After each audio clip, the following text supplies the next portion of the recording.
Hi, everybody, and welcome to today's presentation on cognitive behavioral therapy skills.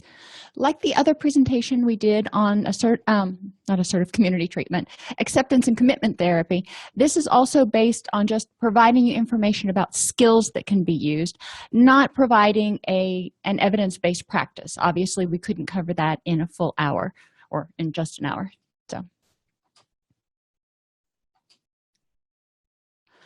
Over the next hour, we're going to define cognitive behavioral therapy and its basic principles.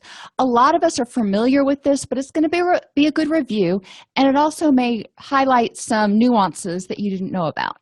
We'll identify factors impacting people's choice of behaviors, explore causes and impact of thinking errors, and identify common thinking errors and their relationships to cognitive distortions.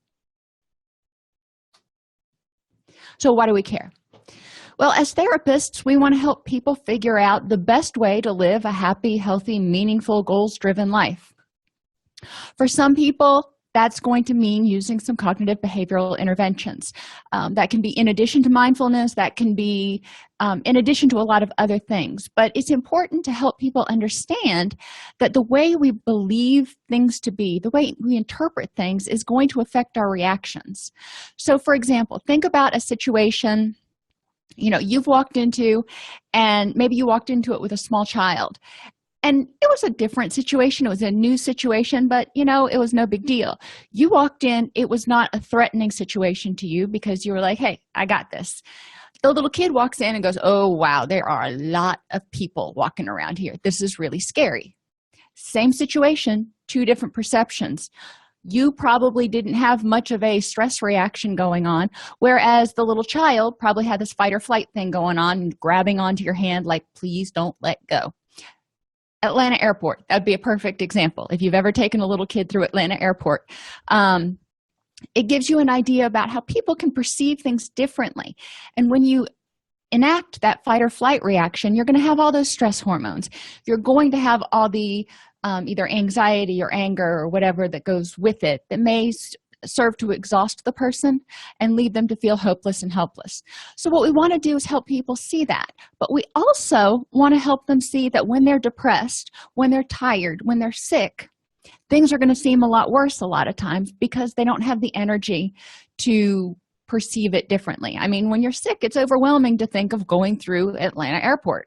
So this is what we really want to help people start understanding, is it's two sides of the same coin. They interact. If one is, kind of going wonky, it's going to affect the other one. The good thing is if one's going really good, the other one's going to go really good. If you're having really positive thoughts, you're probably going to feel pretty good. There's an activity, and I think we're going to talk about it later. It's called the coin flip activity. And I ask clients to flip a coin in the morning, and in the morning, if it turns on heads, then they have to be the most positive Pollyanna all day long. Look for the silver lining in everything, smile, walk with their head up, hold those nonverbals up, and see how they feel at the end of the day, besides a little sore because there's muscles they're using they haven't used in a while. If it lands on tails, they can just be their normal selves, which generally, if they're seeing me, means that they are depressed, anxious, stressed out, angry, something in the negative realm. Then we talk about how did things seem different on the days when you were feeling better, when you were walking taller, when you were smiling. Even our nonverbals, it doesn't even have to be sickness. It can be our nonverbals that can make us feel or make our body feel heavy, tired, and make it seem like it's a whole lot harder to deal with life. A person who perceives the world as generally good and believes they have the ability to deal with challenges as they arise, that good old self-efficacy, will be able to allow their stress response system to function normally. So if they're like, you know what, I can deal with whatever life throws at me. I've got it, and maybe I need help with it. Maybe I'll need to ask for support, but I've got it. It's not going to completely overwhelm me. People who see the world as hostile, unsafe, and unpredictable, for a variety of reasons, whatever happened to make their schemas such that they don't believe that people or the world is trustworthy or predictable, they are always on guard. They're always kind of like a hamster in a cage. Have you ever had a hamster? Hamsters don't recognize you and go, hey, that's my owner, human contact, score. Hamsters go run under their little house, and you just kind of open the cage and stick your hand in there and flip over their house, and you're like, come here and give me cuddles. And you're like, 200 times bigger than they are. So the little hamster's like freaking out. This is what it's like for people, and obviously I'm exaggerating, but this is what it's like for people who have a negative perspective, a negative view, or a hostile view of the world. So kind of keep that little hamster in your mind. Cognitive behavioral therapy. We have core beliefs, those things that are in our heart. When I talk with my clients about honesty, step one, and it's what they've got to do to start recovery, is get honest with themselves first and then other people. We talk about head, heart, and gut honesty. Do you think it's right? Does it seem like the right thing to do? Does it feel right in your heart? Does it make you happy? Does it make you feel good? And then the spidey senses. Is your gut saying, or is your gut fine? If one of those is saying this might not be the right choice, then we need to think about what's going on. So you have those core beliefs, and I put them in the heart just because that's the middle of the head, heart, and gut. But you have core beliefs about yourself, whether you're good, whether you're bad, whether you're effective at certain things, yada, yada. You have core beliefs about other people. Same thing, good, bad, effective, predictable. And you have core beliefs about the future. And a lot of that goes with locus of control, but also your past experiences. If the world in the past has seemed unfriendly and uncontrollable, and you've perceived it that way, then you're going to expect the future to be uncontrollable. So what we want to do is help people look at their schemas and their core beliefs about themselves, others, and the future, and figure out kind of what they want it to look like.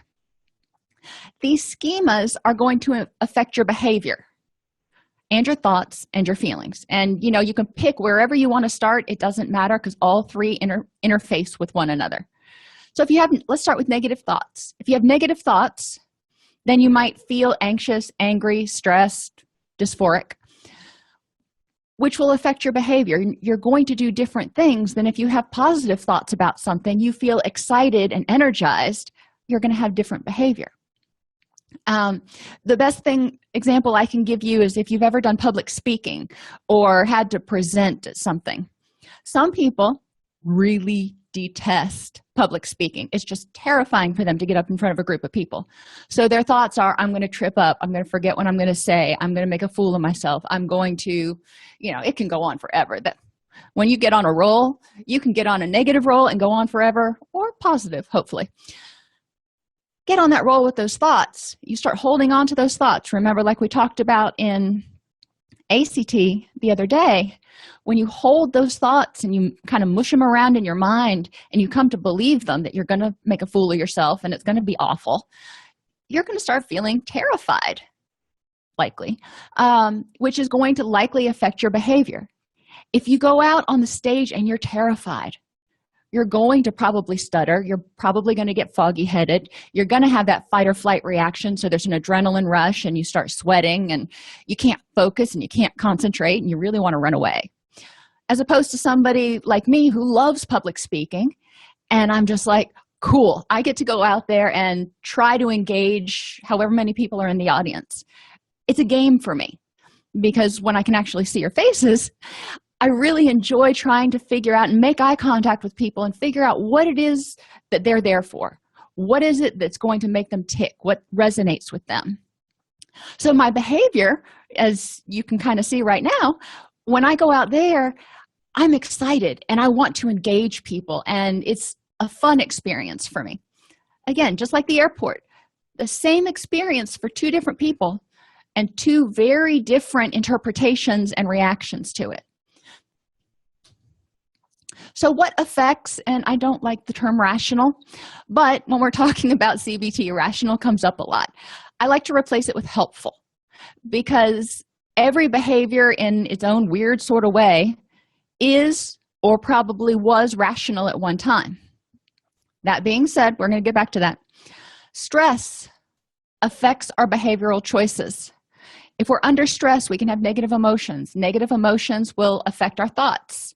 If we're feeling sad, we're probably going to look at the dark side. If we feel sad, we're going to look at the bottom falling out. If we're happy, we're probably going to look for that silver lining. Physical factors. If you're in pain, sick, sleep deprived, poorly nourished, so your body can't produce the neurotransmitters it needs to, or, heaven forbid, intoxicated, you're probably not going to make the same decisions as you would if you were comfortable, healthy, well-rested, nourished, and not intoxicated. Any of those things can go to really impact how you perceive a situation or how you react in a situation, especially the intoxication. Whereas in your non-intoxicated state, in your sober state, you may think that you want to do something, but then you've got that filter that goes, really? No, that's not a good idea. In an intoxicated state, or even in a manic state, if you're, if you have somebody with bipolar, that filter kind of goes away. So the behaviors that someone may normally not do because they have a rational filter that goes, punching this guy out's probably not the best idea right now, that filter goes away. When you're sleep deprived, generally people are less patient. Generally people don't have as much of a filter. Watch your children. If you have children or your grandchildren or even yourself. I know myself, when I'm sleepy, I am giddy as all get out. And things I wouldn't normally say because they're, stupid, I'll just come out and say anyway, and my kids just roll their eyes. They're like, Mom, you're overtired. Go to bed. But that's okay. I'm okay with that in that situation. Now, if I acted that way at work, it would be a worse thing. Environmentally, if you're introduced to a new or unique situation and you perceive it as stressful, because the unknown we know can be stressful, then you may not make as rational of a choice or as helpful of a choice because you may be trying to escape. Same thing as exposure to unpreferable situations. And I was struggling for a word here, but unpreferable is the best I could come up with. We all prefer certain situations. Some people, like I said, would rather do just about anything than get up in front of a lecture hall of 150 people and talk. But if they have to do it, then they're going to be under stress, which may affect how they do things. So we want people to understand that their perception and their feelings is affected by a lot of other things, not just, an emotion here or a particular memory. There's a lot that goes into it. And social.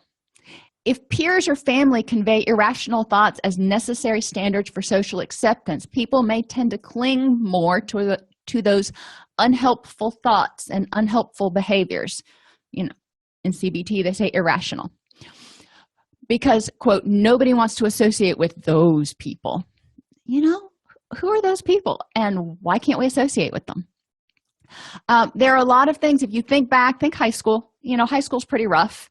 If we're going to talk about having irrational thoughts and cognitions, if you have to be part of this particular group in order to be accepted, you have to do this, you have to do that.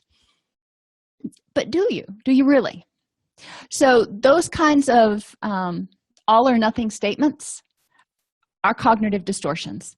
And while they may have served a purpose in some way, shape, or form in the past, we need to encourage our clients to take a look at them now and go, are they still helpful ways of thinking? Is it still helpful for me to think that I am only successful if I live in $1 million house in a gated community and do this, that, and the other? Or can I define success a different way? Or do I define success a different way? And lack of supportive peers to buffer stress. So we have those peers that cause stress by talking about the have-tos and categorizing and lots of attributions. But then there's also not having somebody to go, does this make any sense? Because sometimes we are our own worst enemies. And if we go to a friend and we go, this is what I'm thinking, and I think I have to do this in order to be acceptable, in order to be loved, or whatever the case may be. Most people are not going to use those exact phrases. A good friend is probably going to listen and go, yeah, you're right, or no, that's way off. So supportive peers are essential to reminding us to consciously, regularly check in with our cognitions to make sure that they are helpful and rational. So a note about irrationality, and this is mine, this is not from CBT. The origins of most beliefs were rational and helpful given the information the person had at the time and their cognitive development, their ability to process that information. So concepts and schemas and core beliefs that people formed when they were 5 are probably going to be very egocentric. The person is going to feel like everybody sees it my way because this is how I see it, just like a 5-year-old does. A 5-year-old doesn't think, well, let me take Johnny's perspective. No, he assumes that Johnny sees it the same way. So it's going to be egocentric. It's probably going to be focused on only one aspect of the situation because small children can't focus on multiple aspects. And it's probably going to be dichotomous. It's all or nothing. Mommy loves me, mommy hates me. And it could be personalized, everything. A lot of kids think that everything has to do with them. So if something happens, something bad happens, many times children will take it personally or be afraid it's going to happen to them again. If Hurricane Katrina, Hurricane Andrew, those sorts of things, we saw a lot of trauma in children, and they developed very real fears about thunderstorms and about hurricane season. And if you've watched, Florida hasn't had a notable hurricane in years now. But there's a lot of stuff that goes into that. But people who were really young during some of those really bad hurricane seasons perceive those situations differently. Okay, so we need to help people understand that especially if we use the term irrational, those thoughts you formed when you were knee-high to a grasshopper, and they made perfect sense to you back then. But now that you're an adult, you've got more experiences and you're able to take different perspectives, your brain is more developed. Let's take a look at it and see if you can look at different perspectives and come up with something that's a little more helpful, maybe a different way of perceiving this situation. The irrationality or unhelpfulness of thoughts comes when those beliefs are perpetuated without examination. So a belief that you formed when you were 5, you're still holding when you're 35, and you've never questioned it. You've never gone, does this make sense? Is this helpful to getting me toward where I want to be? Most of us don't. We form these attitudes and beliefs when we're, growing up, when we're in elementary school, middle school, high school, from watching TV, from being around our peers, from being around our family and our community, and we get all this input of the way things should be. And a lot of times people don't stop to question it and go, well, does this really make me happy? Is this really what I want? And they can be irrational if they continue to be held despite causing harm to the person. So if the person continues to hold this belief, even though it is causing them generally emotional cognitive harm, it's making them miserable, we need to look at what's motivating them to hold on to that belief. Why is that belief so important? And how can we make it so they can live a happy, values-driven life? Emphasis on the happy. How can we make it less harmful? Sometimes it's more productive for clients to think of these thoughts as unhelpful or helpful instead of irrational. Sometimes when I say irrational to clients, and I'm the same way, if somebody says you're being irrational, I'm like, I'm not. It elicits this instantaneous defensive reaction. It's like when you tell them they're being resistant, they're like, I am not being resistant. So helpful or unhelpful, and then we talk about why it is unhelpful towards getting them toward their goals. Basic principles of cognitive behavioral therapy. We teach or help clients learn to distinguish between thoughts and feelings. I can think something is scary. I'll probably feel it. But if I have an automatic, feeling, I walk into Atlanta Airport and I see, I went to an airport in New York. I can't even remember which one it was because my plane was diverted. And I got off and I walked out there, and I have never seen so many people packed in a place like sardines before in my life. I was just completely overwhelmed. That was kind of an automatic feeling. Now, that was a feeling based on, who knows? It was overwhelming to be surrounded by that many people. So then I had to separate the thoughts and go, okay, what am I thinking that's making me feel so overwhelmed? And at that point, I didn't know how to get to my gate and all that other sort of stuff with traveling. I don't travel well. But encouraging clients to stop and go, okay, why am I feeling this way? What thoughts am I having that are contributing to these dysphoric feelings? CBT helps people become aware of the ways in which thoughts can influence feelings in ways that are sometimes not helpful.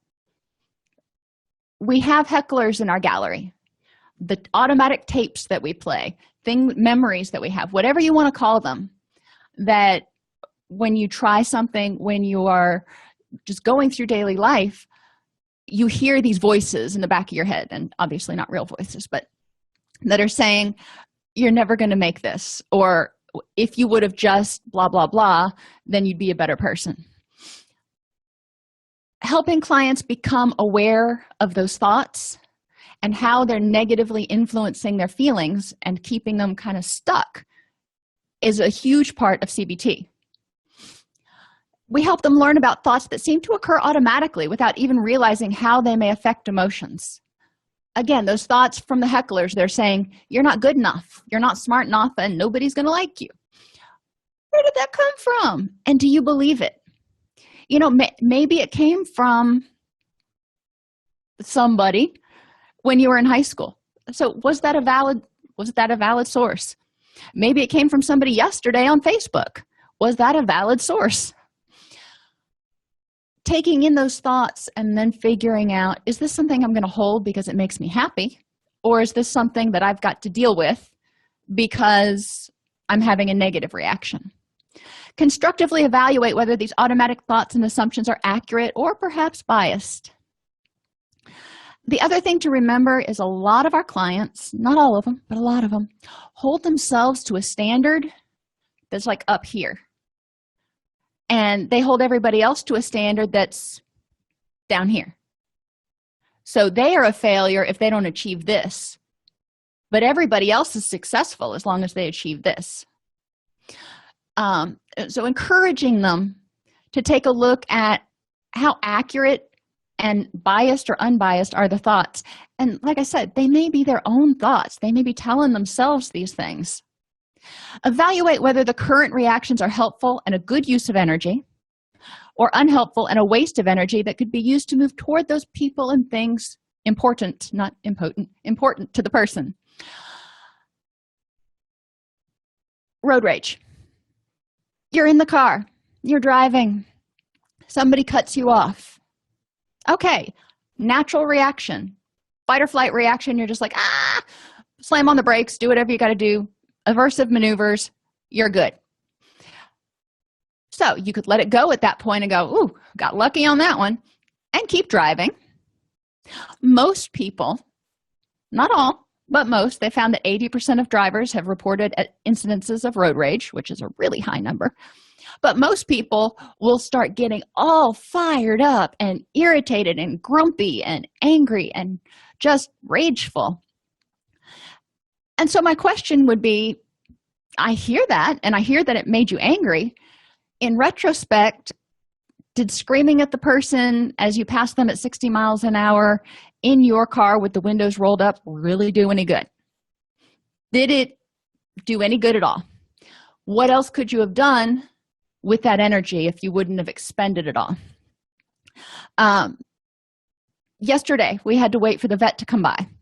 And my daughter just completely wore herself out worrying about when the vet was going to get there, what he was going to say about her donkeys, and was beside herself.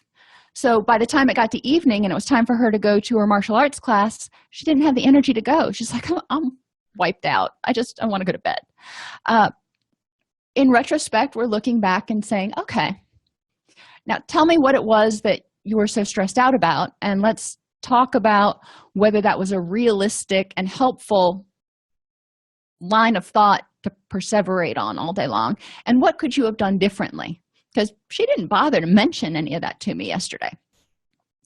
And then develop the skills to notice, interrupt, and correct these biased thoughts independently. Causes of these thinking errors: information processing shortcuts. When we form schemas and we encounter a situation that reminds us of something in the past, like when I go to my grandmother's house, I have a schema, I have a belief system, I have, stuff that I know about my grandmother's house. So when I go to my grandmother's house, it's kind of a shortcut to know what to expect when I walk in, how to behave, how to do different things, and it helps me plan and predict. If you're using outdated or dichotomous all-or-nothing schemas, it may cause thinking errors because you may be now incorrectly processing current events. Mental noise. Some of us have it, a lot of us have it, not everybody. Think about trying to focus and study for a final exam in the middle of a really busy sports bar. Okay? This is a cause of thinking error. You're going to miss important things. You're not going to be able to focus. You're not going to necessarily attend to the correct things because there's just so much else going on. Your attention is drawn in 17 different directions. And or the brain's limited information processing capacity due to age. We talked about that before. Young kids think all or nothing. They think dichotomously, egocentrically. Middle school aged kids and older start developing the ability for abstract thinking. By the time we get older, as adults, theoretically, we're able to, think pretty well, think pretty clinically about different events. But if we're in crisis, when someone is in crisis, and it could be like what we think of clinically as crisis, or it could be they're just completely overwhelmed and burned out and have been burning the candle at both ends for 3 months, they're not going to process information quite as well. They're not going to take in all this stuff because they're just like shell-shocked. Have you ever seen teachers in the hallway of like an elementary school? At the end of the second 9 weeks, they just kind of stand there with this blank look on their face. They're not processing as much as they were the first day of school. And, God love them. They have a lot to deal with. But it's important for us to help our clients understand that there are some times that they are going to have to really stop and focus, write things down so they can remember or they can make decisions a little more clearly. My guess is most of us have times in our life where we've been able to think through complex problems. But then there are other times where you just can't keep it all in your head and you've got to put it on a whiteboard. Or maybe that's just me. But we want clients to understand that they are not broken, they are not faulty. They're doing the best they can with the tools they have and the knowledge they have. And our job is to help them see where some of this might have gone a little awry. Other causes of thinking errors: emotional motivations. I feel bad, therefore whatever I'm thinking must be bad. If I'm scared, that means whatever's coming on the other end of the phone is bad news. Moral motivations. I did it because it was the right thing to do. And that can be an excuse for doing wrong behaviors as well. It can also be, you can argue on the moral one. Social influence. Well, everyone else is doing it, so it must not be bad. Say that again. A lot of times, and this is where the frames approach in motivational interviewing is really helpful. F stands for feedback about the reality of what's going on. Is everybody really doing it? Let's look at statistics, not subjective information. Let's look at objective information. So the impact of these thinking errors, it makes people want to fight or flee. When they get upset, and we use upset as kind of this all-encompassing garbage term, emotionally, they get depressed or anxious. We don't want to feel that way. Anxiety and anger are flee or fight or flee. It's our body saying there's a threat. You got to do something. Depression is your body going, I give up. I don't even have the energy to do it anymore. Behaviorally, some people withdraw. They shut down. We all know people when they get frustrated, when they get overwhelmed, when they start feeling hopeless or helpless, they just kind of withdraw from everything and everyone.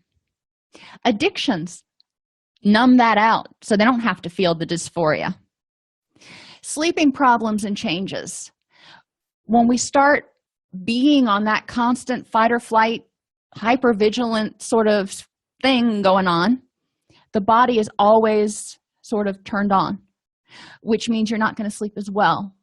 Then the circadian rhythms get messed up, which starts causing exhaustion and lethargy, and then everything seems harder because you're sleep deprived, and then you start thinking more negatively and more hopelessly. You see where this is going. It's a downward spiral. And eating changes. Some people eat a lot more because they're eating comfort foods. Some people eat a lot less because their stomach is so tore up from the stress they can't even think about holding anything down. Physical, stress-related illnesses, fibromyalgia, gastrointestinal problems, headaches, neck aches, back aches, the whole gamut of it. When you start feeling bad, when you start hurting, generally, it gets frustrating after a while. And that frustration makes it kind of raises the bar, brings you up a little bit, so you're that much closer to kind of being overwhelmed. You don't have as much of a cushion as you would if you were happy, healthy, well-nourished, not in pain.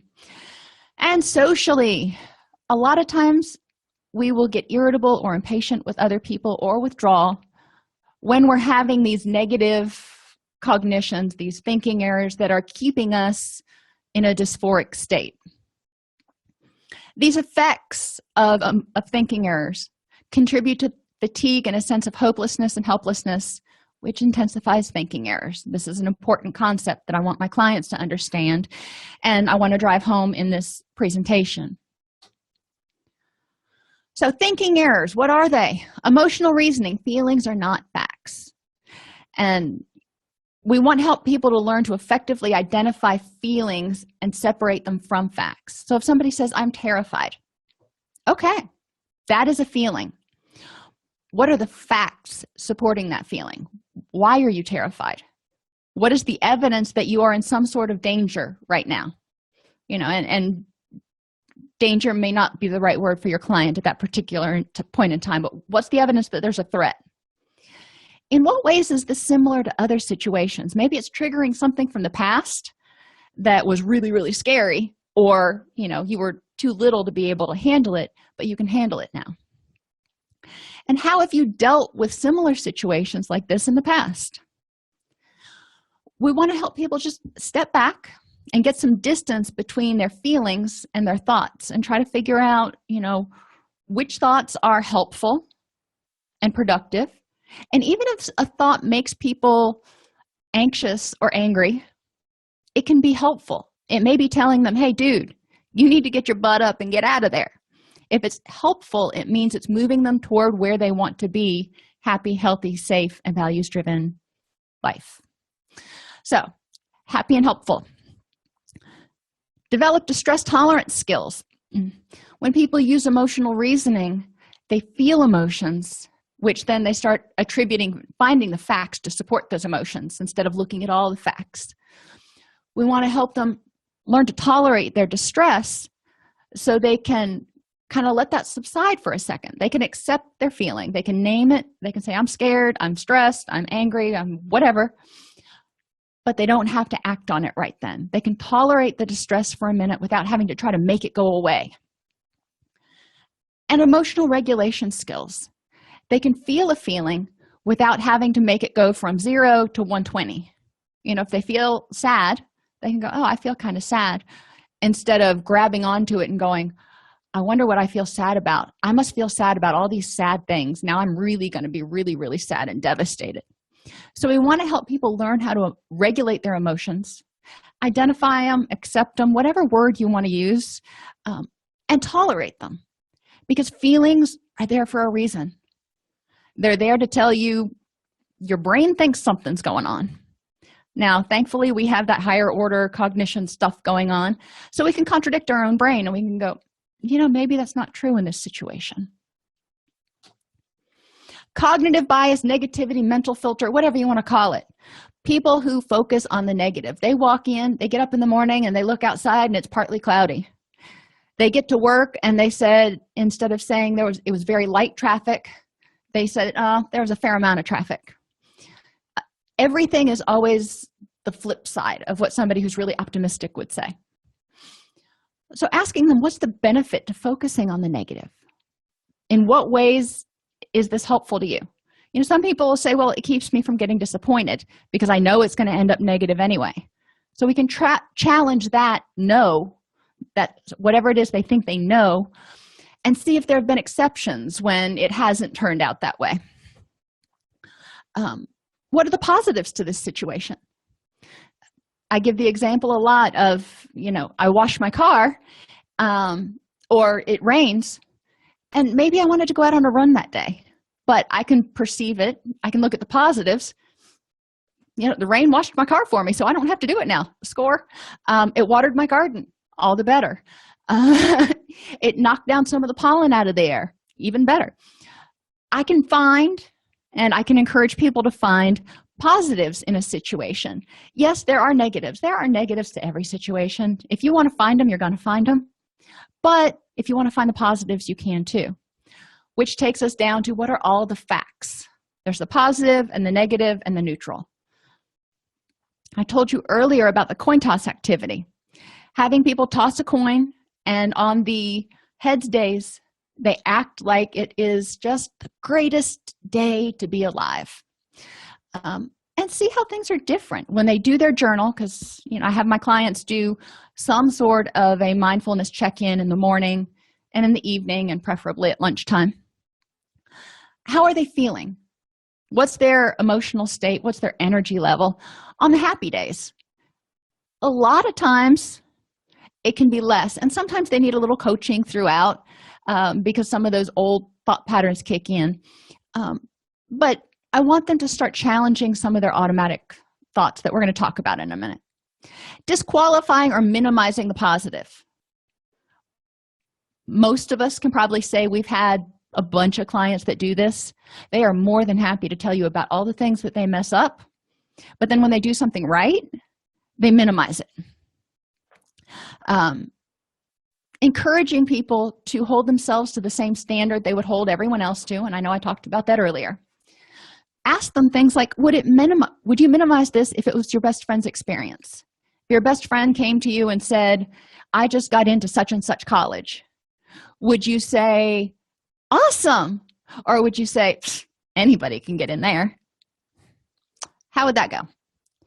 Ask them, what is scary about accepting these positive things that you might have actually had an accomplishment? For some people, it might mean other people expect more of them. For other people, they just don't know how to accept the positive. They don't know how to accept compliments.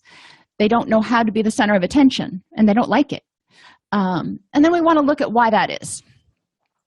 Sometimes we disqualify the positive because it fails to meet someone else's standards. So ask people, might that be true here?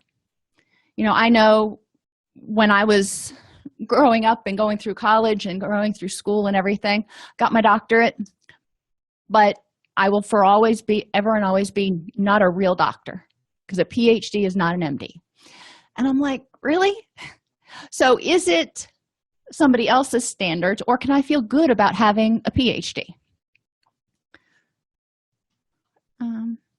Egocentrism. My perspective is the only perspective. Oh, I love being egocentric, but it doesn't work most of the time. So encouraging people to take alternate perspectives. Maybe you're texting with someone and they say something that is not, that you interpret as not the nicest thing. And this happens on text message a lot. And they get upset. Now, an egocentric thinking error would say, well, that person's just grumpy today. Someone that's taking other perspectives would stop and go back and read the text and go, I wonder if maybe this could have been taken some other way. Because obviously their reaction is not what I intended. So egocentrism, if you hold on to that, I don't understand anybody else because, I don't see a problem with anything. Personalizing and mind reading. This is when you assume that everybody's frowning because of something you did. Your boss walks down the hallway and looks at you and grimaces and continues to walk on. Oh, I must have done something wrong. No, maybe he just got out of a senior management meeting that was 5 hours long and he's got to go to the bathroom. There could be 100 different explanations for why that happened. So encourage clients to ask themselves, what are some alternate explanations for this event that doesn't involve me? Why might this have happened? Because if they hold on to that, I must have done something wrong, then as soon as their boss calls them up and goes, hey, can you come to my office for a second? You know where their thoughts are going to go. I'm getting fired. I'm going to get laid off. I don't know what it was that I did wrong, but he walked by me 2 weeks ago in the hallway and grimaced, and I'm the worst person in the whole world. What? Where did that come from? So encouraging people to not necessarily assume they know what's going on in someone else's mind and not automatically attributing every person's negative behavior to something they did. How often, and then ask them, how often has it really been about you? Think about the last 10 times you've taken something personally. How many of those 10 times has it really been about something you did versus something with the other person? Then the availability heuristic, remembering what's most prominent in your mind. So asking clients, what are the facts? The most obvious one that we talk about is plane crashes. It is way dangerous to fly on a plane because you hear about all those plane crashes. Well, yeah, you hear about the few plane crashes, but you don't hear about the 20,000 every day that land safely. So you remember it, and it seems more dangerous because that's what is in your mind. That's what is available to you. That's what you've based your thought processes on, because maybe you didn't know that 20,000 planes or more fly and land just perfectly every day. This can also be true with people, remembering what's most prominent in your mind. Sometimes, and this can be very, very true in domestically violent relationships, if somebody falls in love with someone and that person is just the greatest person since sliced bread for the first 4 months, and then the cycle starts, and there's this little tiny sliver of the honeymoon period after the battering cycle, and the person's like, that's the person I fell in love with. That's what I remember. And they try to focus on that. That's most prominent in their mind, and they ignore the rest of the stuff. So we need to encourage people to really look objectively at the facts. Magnification. Are you confusing high and low probability outcomes? What are the chances that this is going to happen? How many clients have we worked with that have gone to the doctor and gotten a physical or gotten a test run, and then the doctor had to call them back, and this could be true for you too, and the doctor had to call them back 2 or 3 days later when the test came back from the lab, and that whole 3 days they were just in a panic because they were afraid that they were going to get some terminal diagnosis. So thinking about high and low probability outcomes. Another instance or example of magnification is somebody that thinks this is the end of the world, whatever it was. I think I've told you before my little story about tripping when I was walking down the hall at work and falling. And yeah, it was embarrassing. My folders went everywhere, and yeah. But in the big scheme of things, will it matter that much from now? You know, are people going to think, oh, she is such a klutz, she must be a ditz too? No. I mean, they may have thought that at that time, I don't know. But, you know, in 6 months, nobody's going to remember.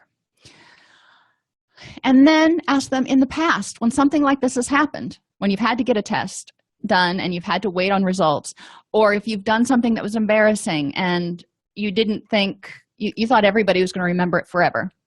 How did you tolerate it? How did you learn to deal with it? Building on those strengths that they already have. All or nothing thinking errors. These are things like love versus hate. I love them or I hate them. It's all or nothing. She does this all the time, or she never does it. If I'm going to do it, I'm going to do it perfectly, or I'm not going to do it at all. Thank you. All good intentions or all bad intentions. You know, sometimes we do things with good intentions that have some bad repercussions. So did we do it with all bad intentions or all good intentions? And the answer is neither. Most of the time, life is kind of in that middle ground gray area. Encouraging clients to look and find examples where something hasn't been one of the poles. When have they done something that they're proud of that wasn't perfect? Or when has somebody else done something that they were proud of that wasn't perfect? Remembering that with the availability heuristic, remembering how often something really happens, how long it's been since you've seen that behavior. And remember that sometimes good times are amazing, but how frequent are they compared with the bad times?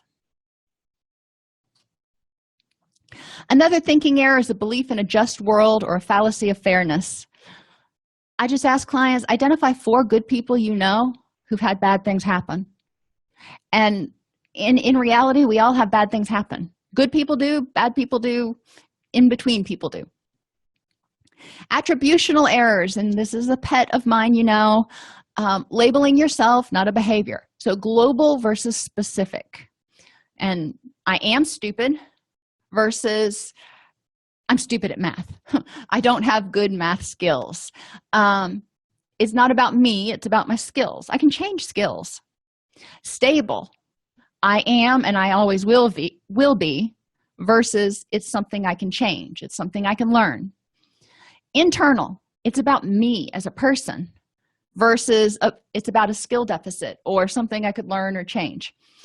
And there's, you know, lots of information on attributions out there on the internet if you need a refresher on it. But we find that a lot of people who have dysphoria have negative, global, stable, internal attributions. So questions for clients. Remember that beliefs equal thoughts and facts plus personal interpretation. Another way of saying it is reality is 10%, or perception is 10% reality and 90% interpretation.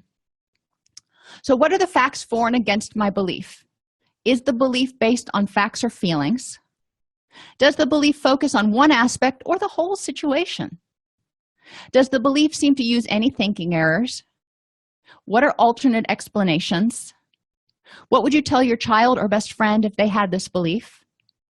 What would you want someone to tell you about this belief? So if you're telling somebody about this, what are you hoping they're going to say in return? And finally, how is this belief moving you toward what and who is important to you, or moving you away from what or who is important to you?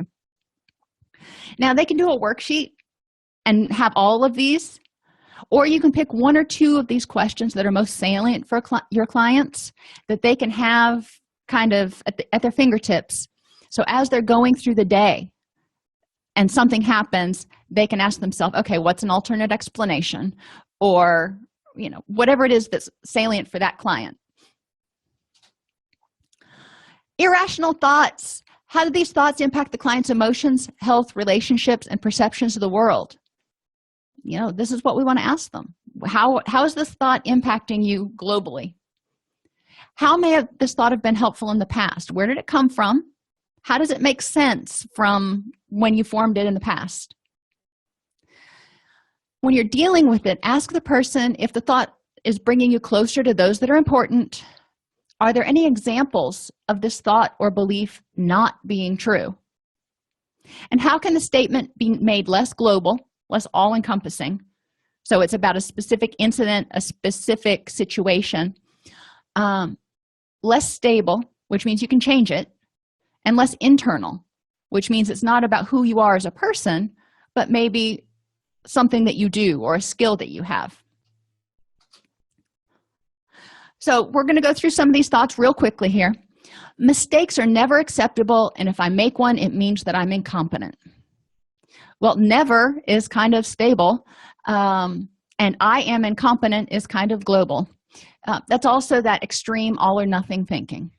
So you can see where these cognitive distortions end up leading to unhelpful beliefs.